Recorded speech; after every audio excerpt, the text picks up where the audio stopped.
The man to escape from the killers. The man disguised himself as a scarecrow, but the village hitman still found him. Instead of calling him out, the killer gave a creepy smile. He told the others to step back, then pulled a gun from his belt. He was planning to use the man as target practice. The others thought it was cruel, but since their boss had already started shooting, they had no choice but to join in. The man was shot full of holes, but what they didn't know was that the man's soul had entered the scarecrow. Soon, his mother took them to court. The killer claimed they were just shooting at a scarecrow and had no idea someone was inside. Since he was the town sheriff, no one dared to go against him. In the end, they were all set free, but their nightmare was just beginning. The next day, one of them found a scarecrow in his field that looked exactly like the man they had killed. He told the others right away, but no one believed him. They thought he was imagining things. That night, when the man came home, he heard something on the roof of the shed. He climbed up to check but didn't see anything. Then the harvester below suddenly turned on. Startled, he almost fell. He barely held on to a light bulb, but soon his strength gave out.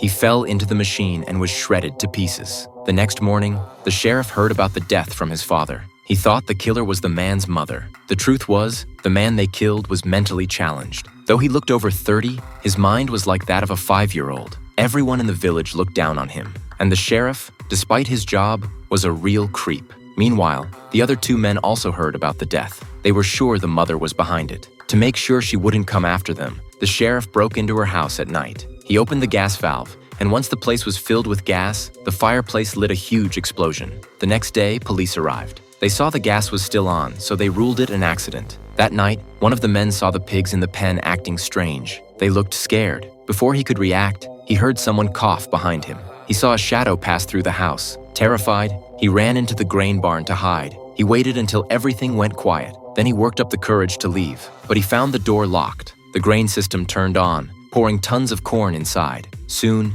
he was buried alive and died from lack of air. After 2 strange deaths, the last man was in a panic. He wanted to confess, but the sheriff stopped him. He insisted it was all coincidence. After all, dead men don't come back for revenge. To find out the truth, they went to the graveyard at night. Together, they dug up the man's grave. But just then, the sheriff raised a shovel and killed the man with the beard. Then he buried him in the same grave. The sheriff was afraid he might go confess and expose everything. But suddenly, a bulldozer started on its own. It charged at him with no one in the driver's seat. The sheriff panicked. As it got closer, he turned to run and accidentally crashed into the scarecrow. The steel fork in the scarecrow's hand stabbed into his gut. He died right there. At last, he paid the price for what he'd done.